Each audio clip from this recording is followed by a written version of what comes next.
Antonio, puedes subir. Y vamos a ir empezando por no perder el tiempo, que estas cosas en los congresos pues van muy rápido. Pues voy a presentar al doctor Francisco Javier Puerto Sarmiento, que nos va a hablar sobre medicación antiluética durante el Renacimiento. Él es licenciado en farmacología por la Complutense, doctor desde 1978, catedrático de la historia de la farmacia y Real Académico miembro de la Real Academia Nacional de Farmacia y del Instituto de España, y también de la Real Academia de la Historia. Tiene innumerables artículos de la universidad sobre alimentación infantil, lactancia, publicidad farmacéutica. Ha escrito sobre Felipe II, el Renacimiento, la República, la posguerra. Ha dirigido la tesis, de hecho, de Liliana Schiffer, que hoy no nos acompañará, pero forma parte de la mesa. Y también nos ha escrito libros y publicaciones junto a Antonio González Bueno, que también nos acompaña hoy aquí. Y bueno, desde mi punto de vista, pues ha coordinado también obras sobre la humanización de la asistencia sanitaria en la Edad Media y el Barroco, que a mí me resultan de especial interés. Pues, Francisco, cuando... Sí.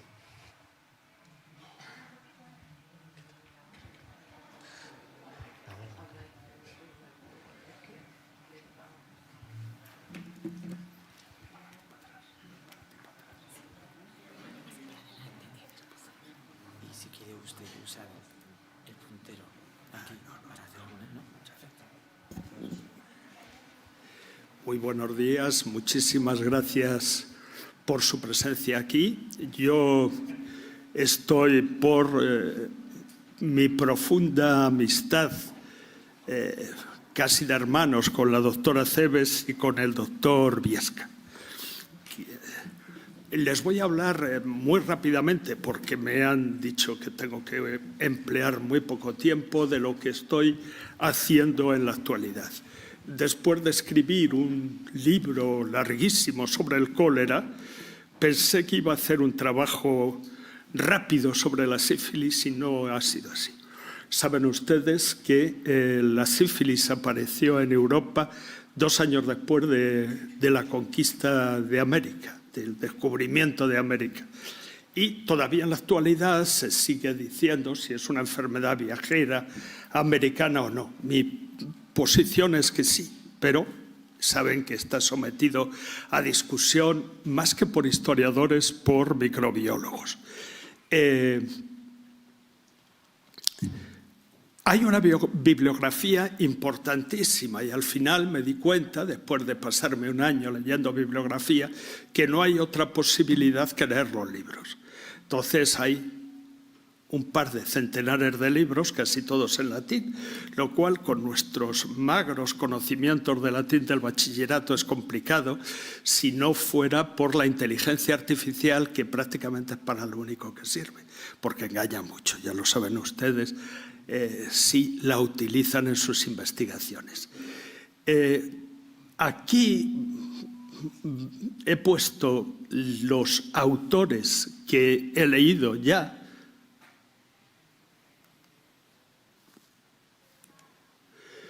que tienen esas nacionalidades. Son en total 22, vamos, en este momento ya serían 25, pero cuando preparé esto eran 22, de los cuales la mayoría son italianos, franceses, pero también hay alemanes, británicos, hay 2 españoles que vivieron en América, uno volvió y otro se quedó allí, y un andalusí. Ahí tienen los retratos de algunos de ellos, de los cuales pues el más conocido para todos ustedes será Fracastoro, seguramente. Pero he procurado poner un francés, que es Paré, y un alemán, Bohutten, y un inglés, Peter Love. Ahí les digo el número. ¿Por qué he puesto esto? Pues para decir que puede ser ya representativo de lo que quedará al final, aunque ya saben ustedes que estas predicciones al principio de una investigación, aunque lleve uno ya 3 años con ella, es francamente complicado. Ahí les pongo un retrato muy conocido de la forma de curación de la sífilis, que era prácticamente hirviendo a los enfermos, de ellos si quieren hablaré a continuación, y los remedios. Los remedios eran dieta, pero la dieta hipocrática, de las 6 cosas no naturales de Hipócrates, que en realidad diríamos nosotros en la actualidad son las 6 cosas naturales. En segundo lugar está la farmacología y en tercer lugar la cirugía. La cirugía se utilizaba fundamentalmente en cuanto a flebotomía, utilización de sanguijuelas y utilización de ventosas escarificantes o sin escarificar, casi siempre escarificantes. ¿Qué intentaban regular? El aire para que fuera templado, el ejercicio físico, que aconsejaban que fuera moderado, pero esa moderación incluía la subida a las montañas, que es una de las cosas que recomendaban, cosa que no me parece muy moderada. El sueño, que decían que debía ser por la noche, no dormir la siesta, etc. Los alimentos, que es larguísimo, ¿no?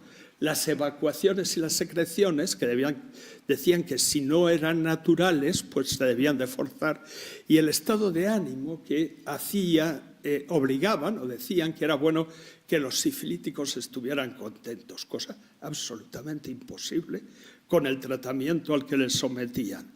He de recordar que la sífilis no era la enfermedad que ahora conocemos como tal. Se discutía si era una sola enfermedad o varias, se mantenían casi todos que era una, pero desde luego sabemos que creían que la gonorrea era sífilis, que si no se curaba degeneraba en sífilis. Y la separación entre el microbio de la gonorrea y el de la sífilis es relativamente tardío, aunque es muy probable que los enfermos de sífilis también tuvieran gonorrea, ¿no? Luego había que determinar el humor al que todo esto les sonará muy bien, sobre todo a los que han intervenido antes que yo, que hablan de el galenismo islamizado, ¿no? Hay que determinar a qué humor ha llegado la materia pecante. Una vez que se ha determinado a qué humor ha llegado la materia pecante, lo primero que hay que hacer es cocer el humor. Cocer el humor quiere decir hacerlo más sutil para poderlo desplazar mejor. Esta sutilidad incluye, en ocasiones, casi siempre, la sangría en diversos sitios y en diversas intensidades, incluyendo el abrir vías hemorroidales por medio de sanguijuelas. Es decir, una terapéutica francamente dura. ¿Cómo se maduran estos humores? Con laxantes. ¿Y qué se hace a continuación? Evacuar los humores. ¿Cómo se evacúan? Con purgantes. Quiere decir, estamos ante una terapéutica galénica clásica. Una terapéutica galénica clásica fundamentada, en el caso de la farmacología, en las personas marcitadas, que son en primer lugar Galeno, en segundo lugar Avicena y en tercer lugar Mesue. O entre Avicena y Galeno, pues hubo un medicamento venido de América que se puso muy de moda, que fue el guayaco. ¿Por qué se puso muy de moda? Porque von Hutten, que era un ciudadano alemán, había sufrido 6 tratamientos, 6, con unciones mercuriales.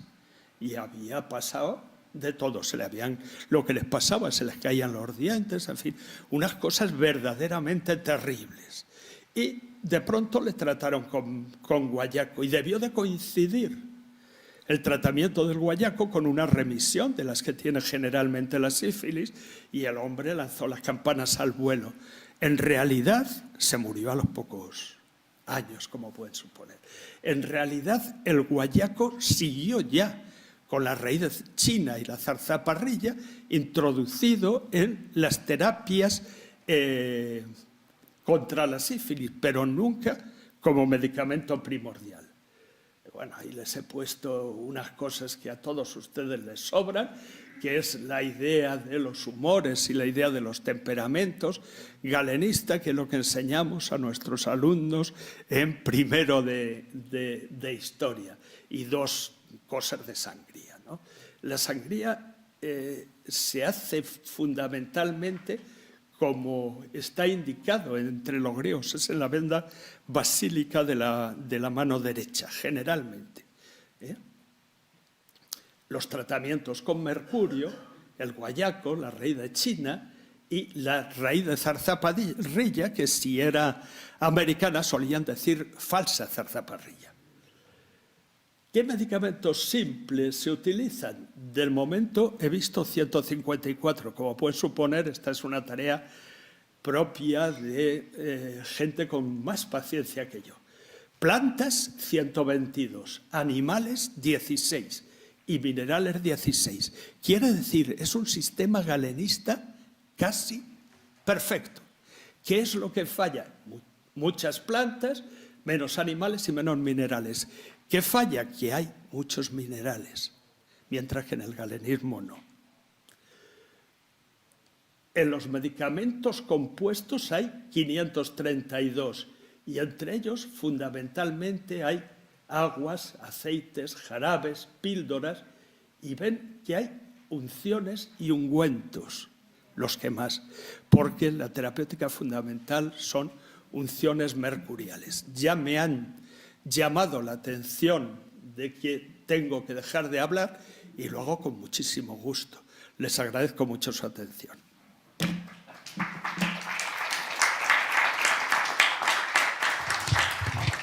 Pues muchas gracias, doctor. A continuación voy a presentaros a la doctora Patricia Aceves Pastrana, que nos va a hablar sobre las plantas medicinales en México, que lo iba a hacer la doctora Liliana Schifte, y sobre el carácter biocultural de plantas alucinógenas mexicanas. La doctora Patricia pues, tiene un currículum también importante. Ella es licenciada en Química Farmacéutica Biológica y maestría en Historia de México. Forma parte de la Universidad Autónoma Metropolitana de México. Doctora honoris causa en el 2000 en la Complutense. Es rectora de la universidad que os he mencionado. Y bueno, artículos sobre farmacia e industria en México, la Industria Nacional Químico-Farmacéutica de México. Y bueno, luego también tiene un currículum importante. Ha sido alcaldesa también de la localidad de Tlalpan de 2018 a 2021. Pues muchas gracias, doctora. Pues cuando quiera. Sí, por favor, me avisa. Sí. Bueno, lo primero que quiero hacer es agradecer a los organizadores de este evento por todas sus gentilezas, los trabajos que se han tomado para que esta mesa se pueda realizar. Muchas gracias. Como siempre, estamos muy felices de estar en España con todos nuestros amigos españoles y, por supuesto, con ustedes. Bueno, yo voy a hablar de este trabajo. Como ya se dijo, es un trabajo conjunto. La persona que debía presentarlo no pudo venir por causas de fuerza mayor y está dedicado a analizar la importancia de las plantas medicinales entre la población mexicana y su situación dentro del sistema de salud. Aquí nada más ustedes deben quedarse con una idea de que en México la utilización de las plantas medicinales como remedios, como medicamentos, es muy, muy común. Y hay una gran parte de la población que las utiliza.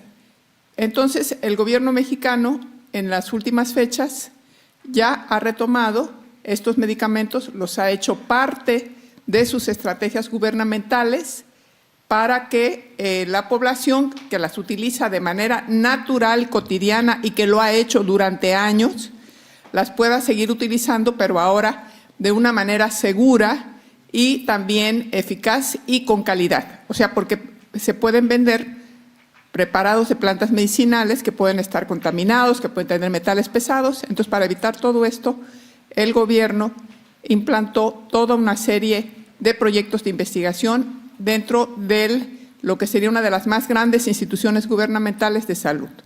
¿Sí? Bueno, entonces, Entonces, en esta ponencia se pretende demostrar que además de su reconocida actividad terapéutica, los aspectos culturales y etnobotánicos juegan un papel relevante para su identificación, clasificación y extendido uso. ¿Qué quiero decir con esto? Que las plantas medicinales no solamente son útiles porque se utilizan mucho entre la población, sino porque también sirven de estímulo, de alguna manera permiten que se acepten nuevos métodos de valoración, en este caso provenientes de la empiria y no de cómo se marcan las farmacopeas oficiales, que tiene que ser mediante análisis químicos, mediante análisis clínicos, sino que van a servir también entonces para abonar a su clasificación y extendido uso. Bueno, más adelante, en la siguiente ponencia voy a explicar esto. La que sigue, por favor. Bueno, aquí perdón, a la derecha, yo estoy pidiendo que me la pasen y yo soy la que tengo que pasarla. Bueno, ahí tienen la imagen. Ese es el mercado de Sonora, en la Ciudad de México, que es el mercado más grande, es donde se pueden encontrar la mayoría de las plantas medicinales, ya sea frescas o secas de la región. Me voy más rápidamente. Aquí nada más para decirles que esta tradición de las plantas medicinales se recogió en las farmacopeas del siglo XIX. Primero por lo que se llamó la Academia Mexicana de México de Farmacia y después por la Sociedad Farmacéutica Mexicana. La Sociedad Farmacéutica Mexicana, que era una asociación civil, hizo las 5 farmacopeas en el siglo XIX y ya a partir de 1930, ya en el siglo XX, va a ser el gobierno quien va a tomar a su cargo la publicación de estas farmacopeas. Y llegamos a 2021, cuando se publica por primera vez una farmacopea herbolaria, 2001.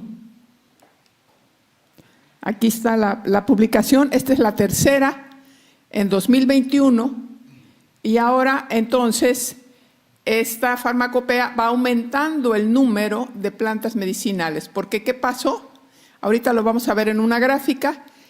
Durante el siglo XIX se usaron muchísimas plantas y estas plantas se registraron en las farmacopeas, pero después, cuando entró el medicamento químico, estas plantas salieron de la farmacopea y ahora tenemos un regreso a la utilización de las plantas medicinales, pero ojo, en las farmacopeas, porque la población mexicana las siguió utilizando y las sigue utilizando de manera cotidiana.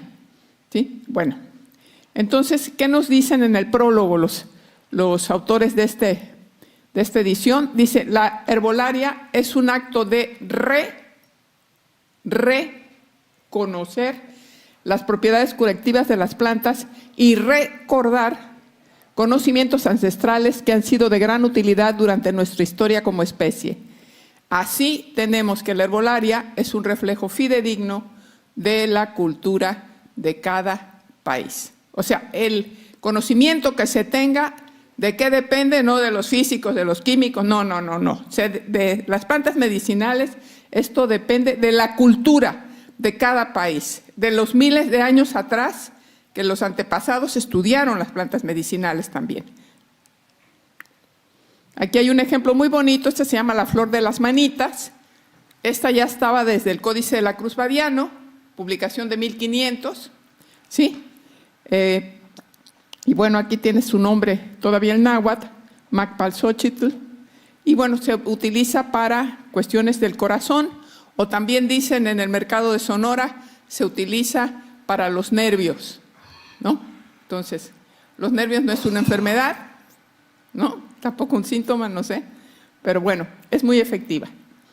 Entonces, si nosotros queremos hablar, queremos entender realmente lo que es el conocimiento y la práctica médica, nosotros tenemos que conceptualizarlo. ¿Y cómo? A través, introduciendo en un diálogo constante, como dice el nombre de este congreso, en un diálogo constante con la epistemología, la antropología médica, la historia de la medicina, la ética médica, para que podamos entender realmente lo que es la medicina tradicional y entender también entonces la interculturalidad en la atención de la salud. Debo mencionar que México es un país con una gran diversidad natural y biológica, pero también con una gran interculturalidad de muchas etnias, y se hablan incluso diversas lenguas, también en México hasta el día de hoy. Entonces es un país muy diverso. Ay, perdón, quiero que me la pasen. Bueno, era más sobre la flor de las manitas, que dicen en el mercado, dicen, si se toma la flor hervida en agua, controla los nervios, estabiliza la presión y entonces, después de su ingestión, usted se sentirá como nuevo, ¿no? Entonces, la siguen vendiendo, esta planta. Entonces, ¿qué pasó? En 1968, la Organización Mundial de la Salud, no, 78, perdón, la Organización Mundial de la Salud dijo, como es un hecho, que hay plantas que tienen un comprobado uso durante milenios efectivo en la población, vamos entonces a introducirlas en la atención primaria de la salud. ¿Y qué pasó? México se adhiere a este postulado, que era en un programa que era la salud para todos para el año 2000. Imagínense, no se ha logrado, estamos en el 2020. Bueno, entonces aquí está la gráfica que les decía de las farmacopeas. Vean ustedes cómo arriba llegan a tener por ahí de 1925 a más de 600 plantas las farmacopeas, y luego cómo baja, ¿no? A partir de 1930 baja muchísimo hasta casi desaparecer y luego vuelve a remontar, que es a partir de la publicación de la farmacopea herbolaria. Entonces, esto, afortunadamente, ¿no? México es uno de los pocos países, no sé si todavía sigue siendo el único de Latinoamérica, que incorpora dentro de sus estrategias de salud la utilización de las plantas medicinales. Y hay un grupo de médicos que también las utiliza a través de lo que ellos llaman la medicina integrativa. ¿Sí? ¿Por qué? Porque en esta farmacopea que es de uso obligatorio y que las plantas que tiene se consideran que tienen seguridad, que tienen certeza y que tienen eficacia, permite lo que en las farmacopeas comunes y corrientes, bueno, no comunes y corrientes, como en las farmacopeas oficiales, perdón, no se utiliza, que es todavía meter como métodos de validación cuestiones que tienen que ver con el uso permanente, en este caso de una planta, o con la observación empírica de los efectos que produce esta planta. Bueno, entonces esta, digamos, amplitud de miras, ahora dentro de una farmacopea que se aleja del modelo oficial, es la que está permitiendo entonces que se utilicen, así, esta no, bueno, aquí, ya nada más para terminar, una materia médica para todos, una materia médica vegetal para todos. ¿Es cierto esto? O sea, ustedes, nosotros, yo, todos los que estamos aquí, ¿vemos de la misma manera una planta medicinal? Fíjense ahí, este es el Códice de la Cruz Badiano, fíjense desde cómo está representado. Tiene un sentido completamente diferente la planta. Allá, la segunda es una vendedora en el mercado de México, de Sonora, que está haciendo una evocación a un dios con la planta. Cuestiones mágicas.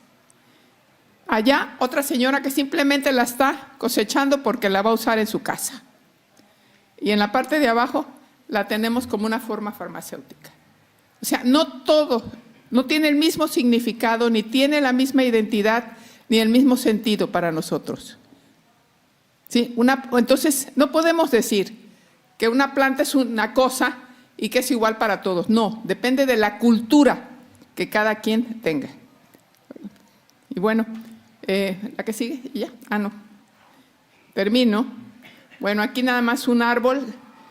Su corteza se demostró no hace mucho que es muy, muy bueno para las quemaduras, incluso para quemaduras de segundo y de tercer grado, ¿sí? Todavía está en estudio. Y bueno, por último, recientemente en el 2023 se aprobó la farmacopea de los pueblos del norte de México, que es de los pueblos yaquis, ¿no?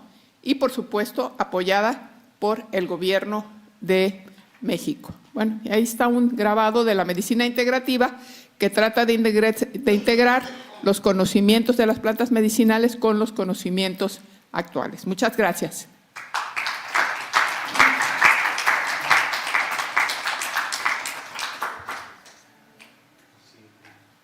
Bueno, ahora voy yo. Ahora sí es la ponencia que yo traía. Sí.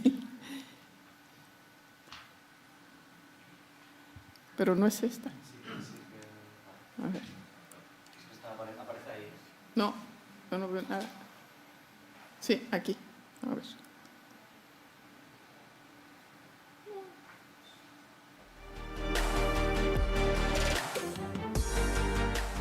Ok.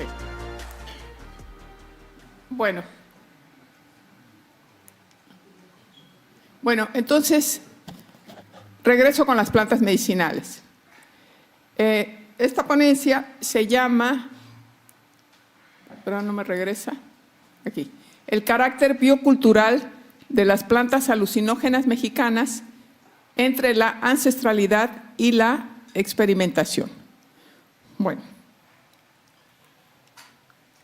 entonces en México, como ya se dijo, es notable la utilización de gran variedad de plantas provenientes de su suelo y esta relación hombre-naturaleza, hombre-planta, ha favorecido la generación, ojo, de conocimiento preciso de las características y efectos de numerosas plantas medicinales. Conocimiento preciso.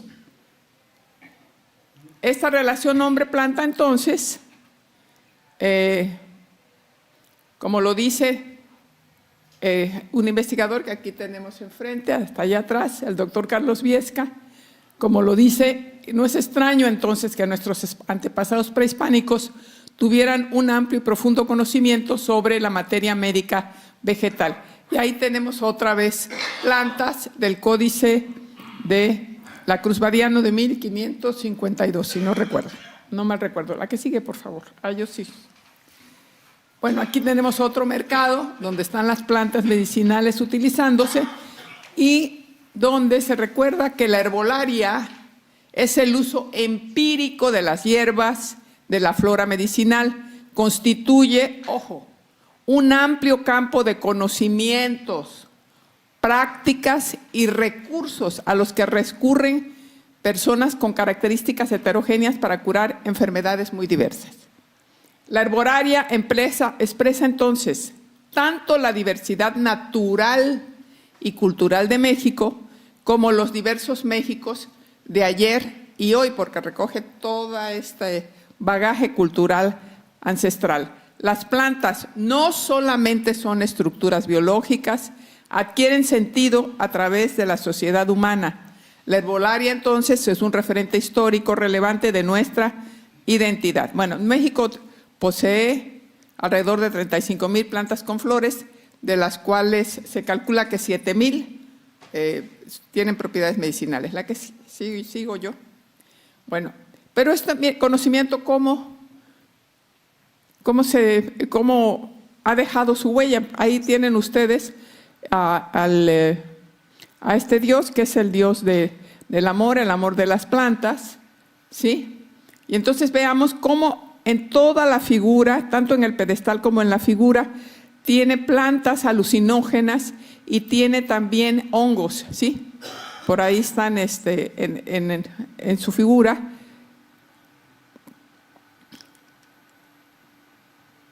Y bueno, Entonces, la hipótesis que planteábamos es que las plantas, al no ser solo estructuras biológicas y tampoco sus principios activos alucinógenos son solo estructuras químicas, sino que van adquiriendo este sentido a través de una relación ancestral hombre-planta que ha generado el conocimiento sobre sus características y efectos. Dadas estas condiciones, el químico puede entonces analizar, aislar sus partes, identificar sus estructuras y entonces definir cuál parte contiene el efecto farmacológico buscado. O sea, lo que han hecho los químicos en los últimos años es el final de la película. La película empezó hace 3.500 años y fueron los ancestros los que dijeron qué planta, qué parte de la planta, cómo se prepara, cómo se cultiva, en qué momento se colecta, ¿sí?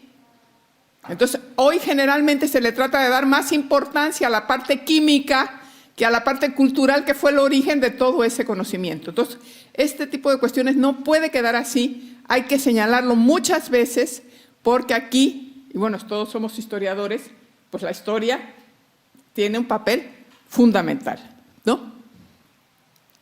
Entonces, y no de permitir que en la educación, sea cual sea también la licenciatura, se quiten estos aspectos culturales, las humanidades. Bueno, ya lo sabemos que hay todo un movimiento para que esto no se haga y presentar el conocimiento realmente en su proporción. Bueno, entonces rápidamente lo que les voy a presentar, porque ya se me acaba el tiempo, son características etnobotánicas, químicas, rituales y culturales de algunas plantas alucinógenas mexicanas, para explicar que la modernidad y cientificidad de los conocimientos químicos y farmacológicos actuales son solo una parte del largo proceso histórico y biocultural de construcción de saberes y conocimientos involucrados en la relación ancestral hombre-planta con testimonios que alcanzan 3.500 años. Bueno, eso era la parte bonita. Aquí están los huicholes, el famoso peyote en la parte de abajo. Vemos parte del arte huichol. Yo me puse las pulseras, ¿sí? Para que vean qué bonitas. Veo la vida de otro color, ¿sí? Cuando veo estas pulseras. Bueno, y aquí nos dicen los químicos. A ver, el efecto lo produce la mescalina. Y nos dicen los farmacólogos, la mescalina, ¿por qué? Porque se parece su estructura a la de la norepinefrina que actúa sobre el sistema nervioso central. Y entonces se producen alucinaciones, cambios de conciencia, sensaciones diferentes, se observan, los sentidos se aumentan, etc. Pero miren, aquí les puse yo soy química y me gustan las fórmulas, pero no ese es el objeto. Pero nada más para que vean, para mí, esto es la diversidad biológica, ¿ya? Vean la cantidad, la diversidad natural, vean la cantidad de productos químicos que la naturaleza, no el laboratorio, la naturaleza hace, ¿sí? Entonces, la flora medicinal es una gran diversidad, es un almacén de productos químicos, para mí. La que sigue, a ver. Aquí tenemos los hongos, muy usados en Oaxaca, Veracruz, en Guerrero, ¿sí? Y bueno, igual, son muy antiguos, son muy conocidos. Estos se pueden comer, masticar, pero todo esto va acompañado de ceremonias rituales.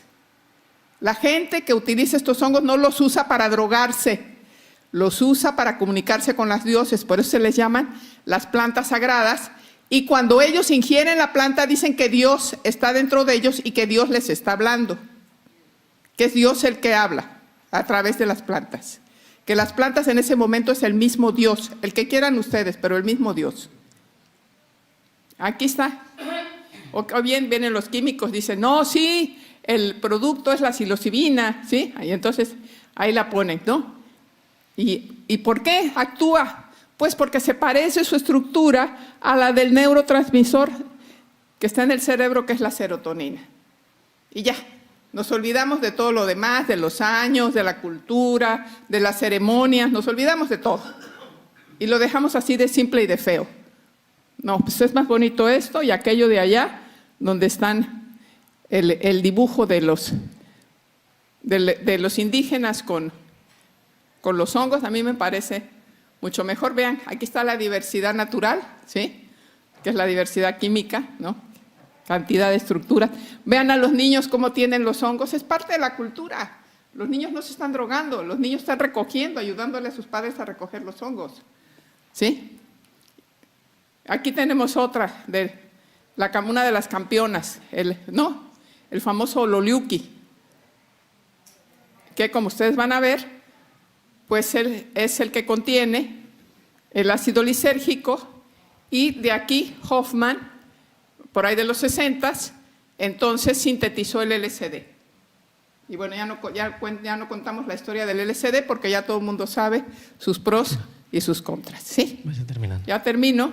Y aquí, esta es la última, que se llama la Salvia divinorum, o la hoja de María, que igual se usa en una ceremonia ritual, y dicen que cuando uno la ingiere, entonces hay una mujer al lado que le habla a uno, y también uno le puede preguntar cosas. ¿Por qué me pasa esto? ¿Cómo le hago para poderme curar? ¿Cómo curo a mi hijo, a mi hija que está enfermo? ¿Se me perdió algo? ¿Dónde puedo encontrar lo que se me perdió? Y dicen que la mujer contesta. Bueno, para terminar ya nada más, estas son nada más fórmulas químicas. Ahí para terminar, nada más yo les diría que toda esta diversidad nosotros tenemos que cuidarla. Todo este arsenal de medicamentos tenemos que cuidarlos. Y la OMS, cuando dijo que en los países se pusiera la medicina tradicional en las farmacopeas, fue también para cuidar y tener todo un enfoque de sostenibilidad y cuidar nuestra naturaleza, pues que es maravillosa. Muchas gracias.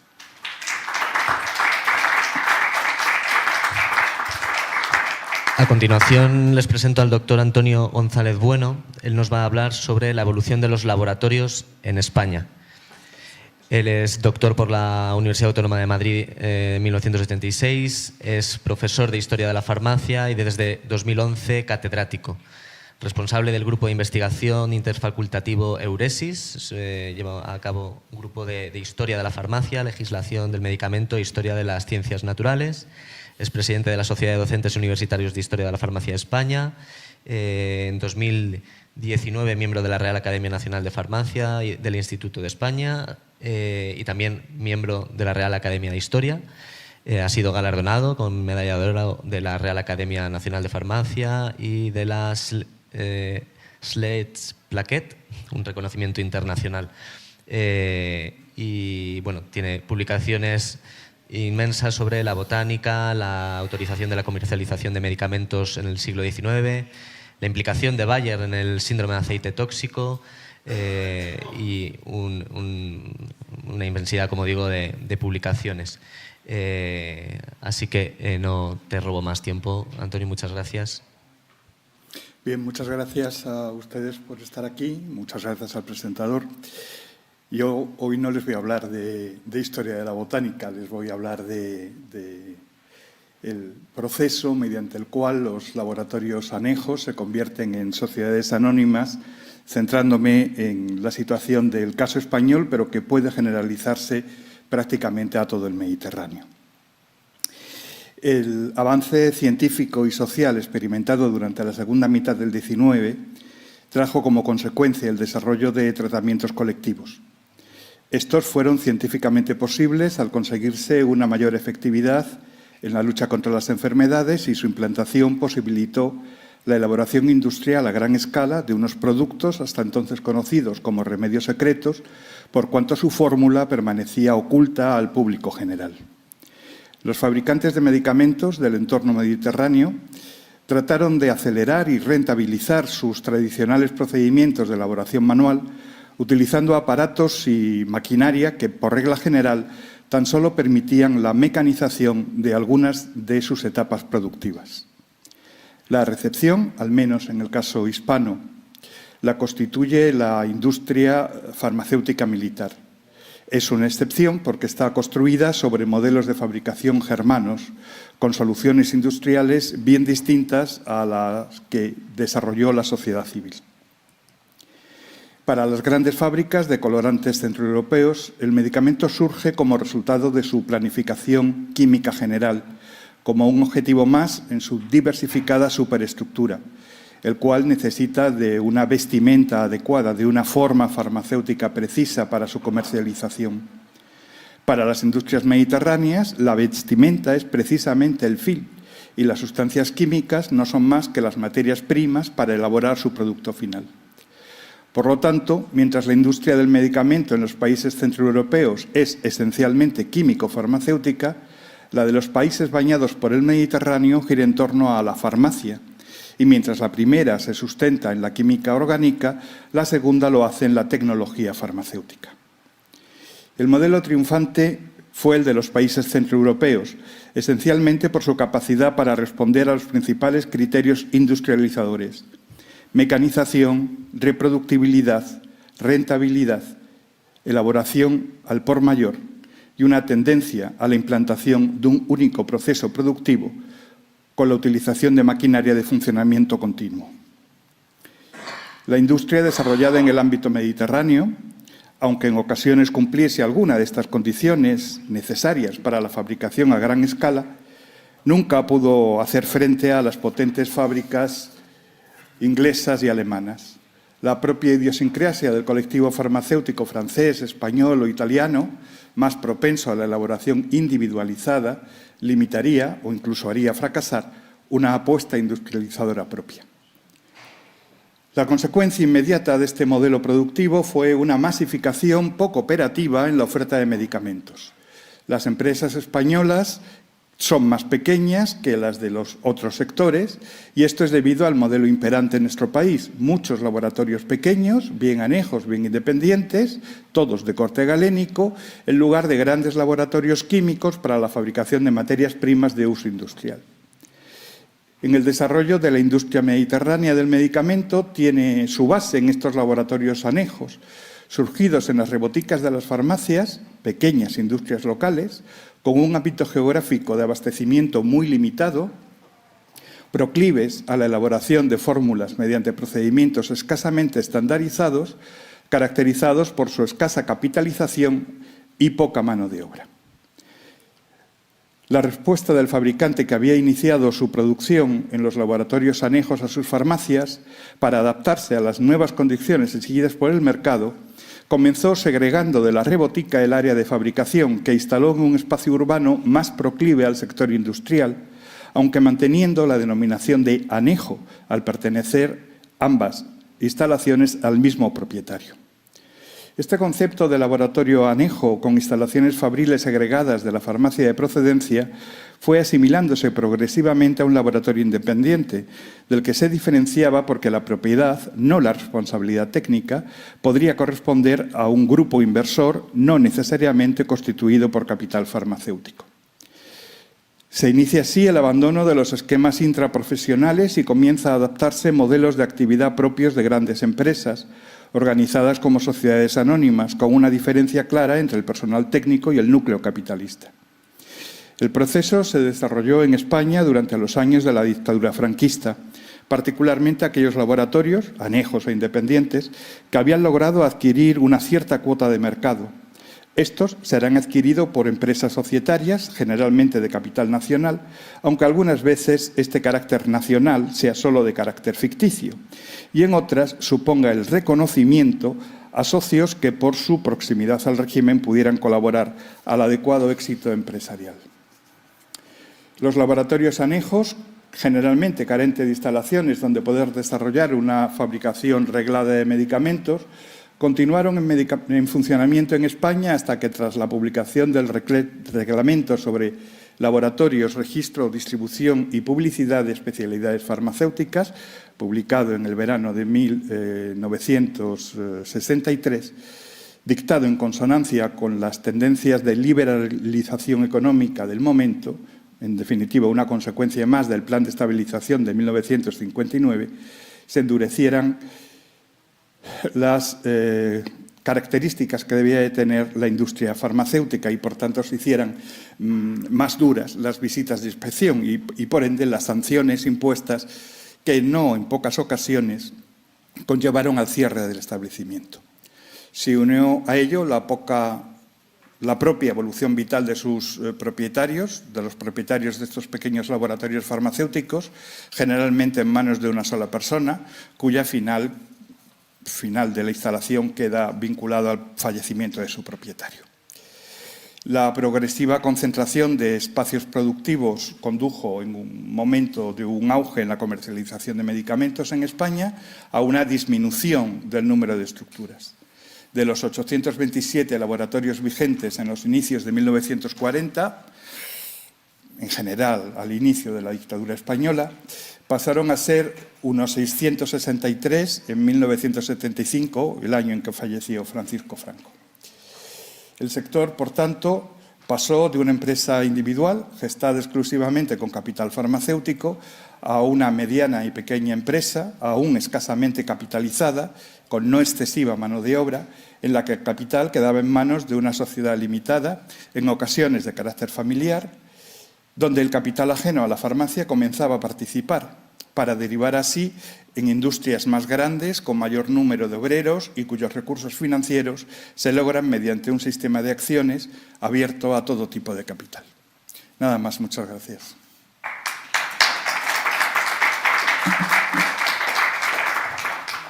Pues muchas gracias.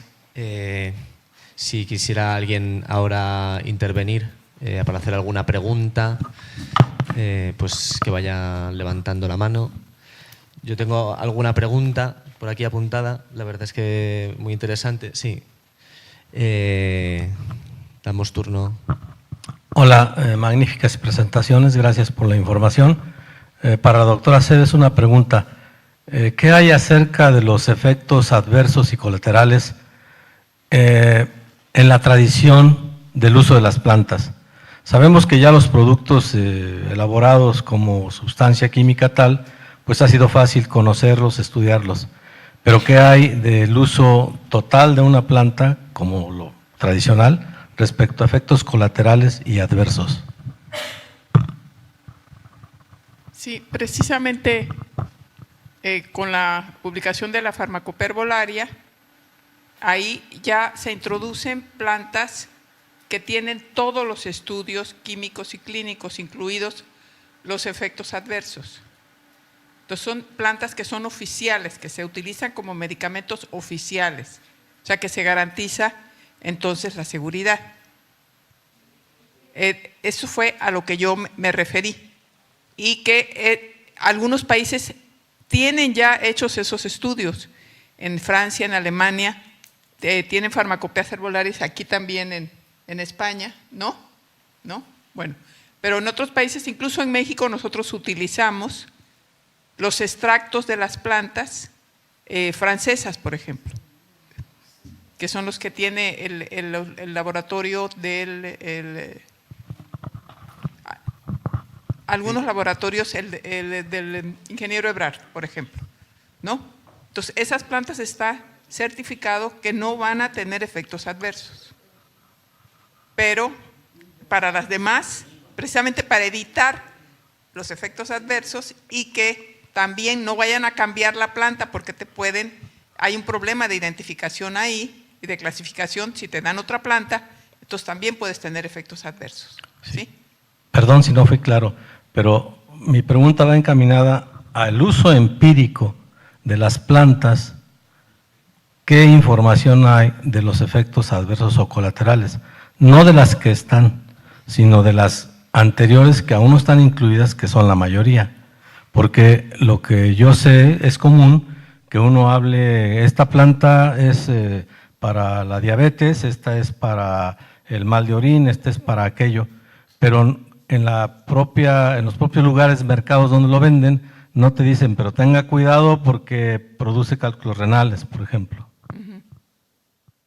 Sí, por eso me referí a que hay que tener mucho cuidado, porque en los mercados te pueden vender una planta que no sea la que tú fuiste a comprar, porque no tienes ninguna seguridad de que la clasificación botánica que ellos utilizaron, que la identidad de la planta, empezando por ahí, sea la correcta. Entonces sí, se pueden presentar o pueden estar contaminadas con metales pesados u otras sustancias que también te pueden hacer daño. Entonces por eso es que la OMS y también el gobierno mexicano pide, ya que se ha hecho ahora tan común, bueno, hay mucha propaganda para que se utilicen, que no se haga un mercado que sea abusivo y sobre todo sin ningún tipo de seguridad para el paciente. ¿Sí? Entonces sí se tienen documentados, por supuesto, pero no puedes saber si es porque te dieron otra planta, si está contaminada o a qué se debió. Y por eso se piden que se hagan los análisis clínicos, ¿sí?, para que se compruebe de que en efecto esa planta es segura. Y esas son las que se incluyen en la farmacopea.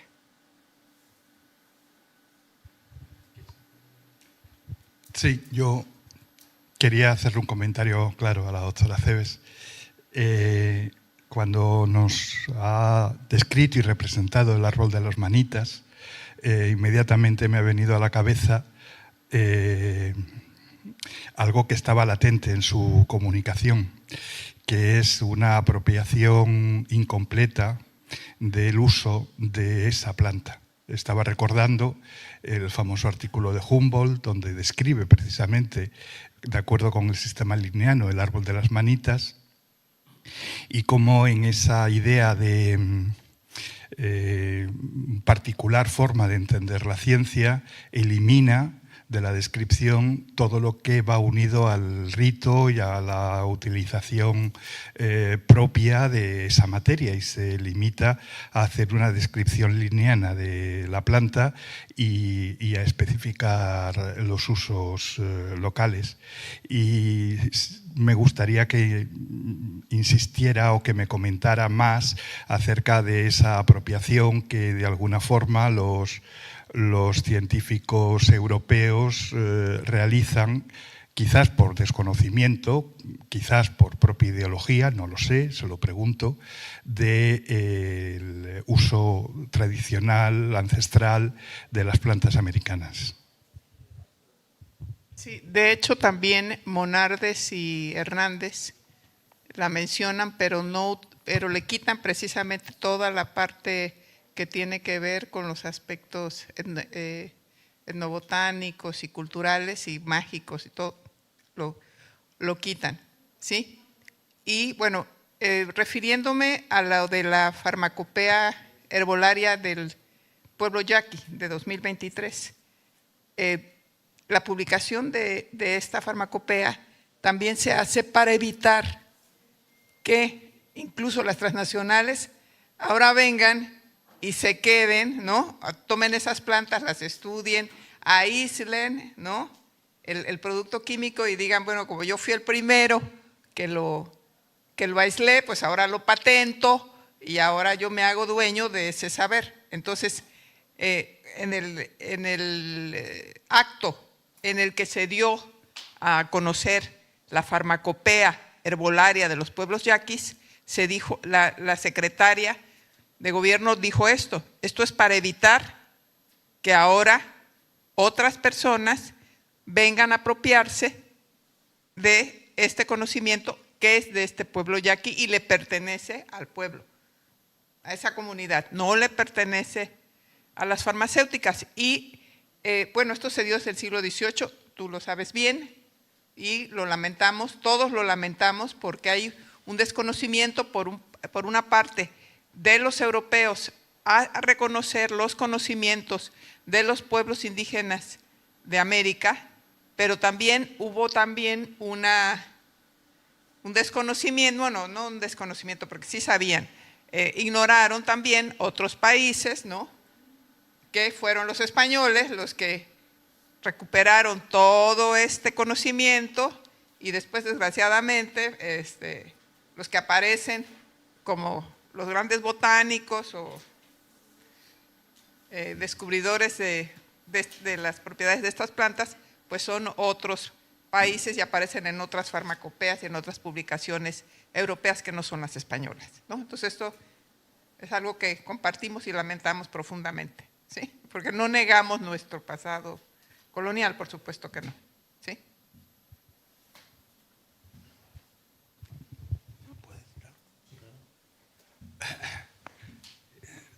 La doctora Patricia Cebes y yo, que somos tremendos amigos de toda la vida, tenemos alguna visión algo distinta sobre algunas cuestiones históricas. En la Real Academia de Historia de España creemos que no hubo colonias en América. Creemos que hubo virreinatos. Y no es que lo creamos, es que es así. Es exactamente así.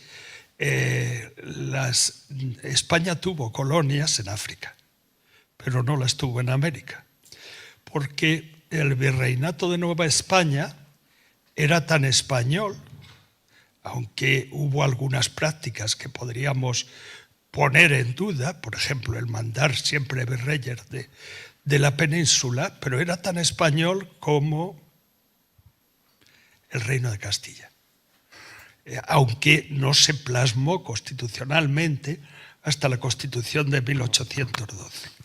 En cuanto a la apropiación de productos medicinales, pues es cierto, pero vamos, el guayaco, que fue más que productos medicinales, nos apropiamos de productos alimenticios, eso de una manera descarada, pero de productos medicinales que no eran eficaces, exceptuando la quina. El guayaco, como sabe perfectamente la doctora, se traía para lastrar los buques. Se cortaba y se traía para lastrar los buques. Y si llegaba algo a España, pues se vendía. Pero es curioso que el que puso de moda el guayaco fue un Fernández de Oviedo. Y dijo que es que allí la sífilis se curaba con guayaco, y a lo mejor es verdad, porque lo dijo desde la Española, desde Santo Domingo.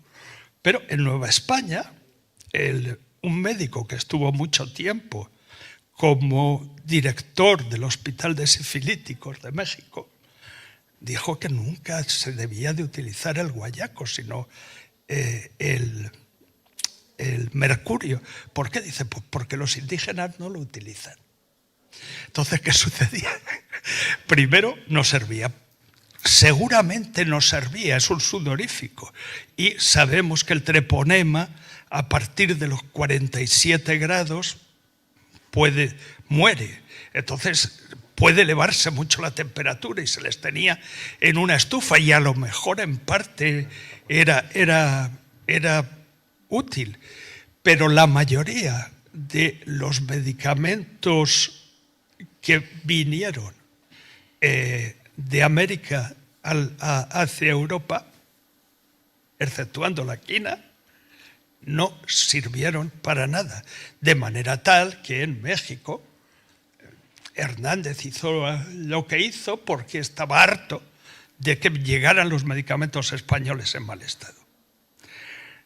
Entonces, lo que sí nos apropiamos clarísimamente fue de los alimentos, pero hemos de tener en cuenta que en América no había rueda, que no había caballos, que no había vacas, que no había cerdos.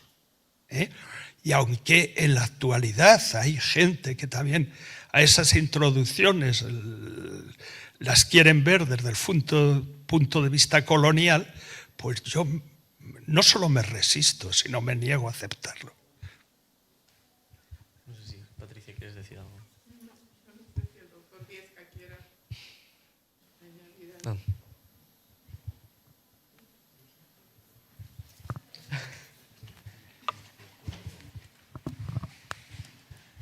¿Quieres decir algo? Hay dos situaciones que son muy importantes en ese sentido. El guayaco se utilizaba en Santo Domingo como un medicamento contra el mal de bubas, que es la sífilis posterior. Y decían que purgaba. Aparentemente también daba elevación de temperatura y baja de temperatura, que como ya había comentado el doctor Puerto hace un momento, el treponema es muy sensible a los cambios de temperatura y muere. No es que sea necesariamente un antitreponema, sino son medios físicos. Se utilizó bien, pero al mismo tiempo a principios del siglo XVI, en Alemania introdujeron el mercurio, planteando que el mercurio era un medicamento que sacaba también todos los elementos malignos del cuerpo. Y posteriormente el mercurio lo toman varios autores alemanes y luego Paracelso lo plantea también como algo muy importante. En el caso del mercurio, aparentemente sí tiene una acción antisifilítica, pero no en términos de antibiótico como entendemos hoy, sino en términos de que arrasa con todo. Eso es, podríamos decir, es una barredora de gérmenes en el interior del organismo. Y del otro lado, esto se maneja muchísimo por parte de Alemania y se maneja también como una parte de lo que va a ser la iatroquímica en el siglo XVII.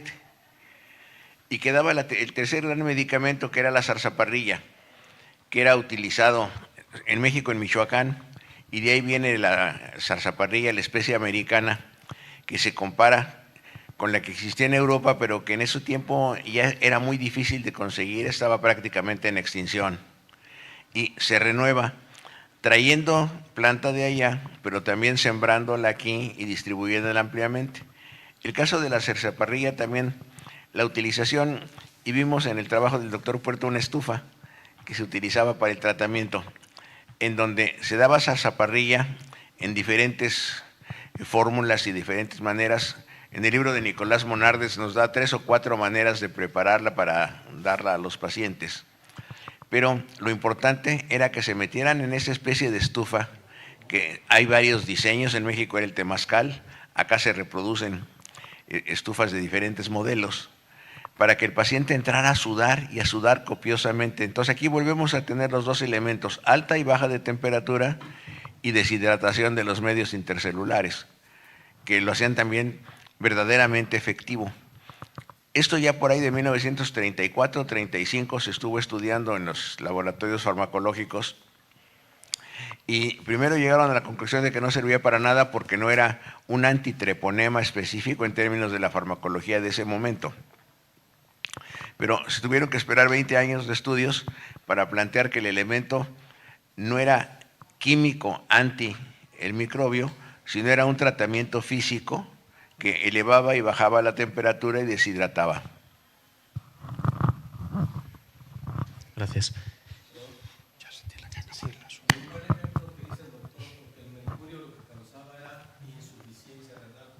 Como efecto. Que causaba una insuficiencia renal y se morían de la propia insuficiencia renal. Sí, solo 2 apostillas. Una al doctor Carlos Viesca, evidentemente, a nadie al que se le diera mercurio, y menos por vía interna, moría de sífilis, moría envenenado, antes de morir de sífilis. Es decir, era un remedio excepcional. Y no se moría de sífilis. Y un comentario al doctor Puerto, dice, los productos americanos que llegaron a Europa no tuvieron una especial utilidad. Permítame que le haga una pequeña corrección. Sirvieron para que los Figuer fueran mucho más ricos de los que ya eran. Es decir, que tuvieron un interés comercial evidente. Lo que no tuvieron era utilidad terapéutica. Utilidad terapéutica. Pero los Figuer se hicieron ricos. Pues muchas gracias. Les animo a seguir con este debate en la comida.